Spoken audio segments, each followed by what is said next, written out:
Paanta ka na tubig kabutong nay. Hindi ko ah. Laman ko na busisaw. Mainom ka lang yan katubig kabutong. Wala po siya ka.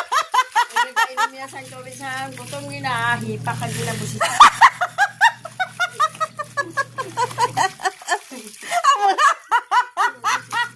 Hipa ka na Guys, for today's video, guys ang kasama ko ngayon ni nanay ko naglalaba siya. Ayaw niya kasi ako palabahin. Sabi niya siya na lang daw maglalaba kasi daw mabakid pa mga kamay niya.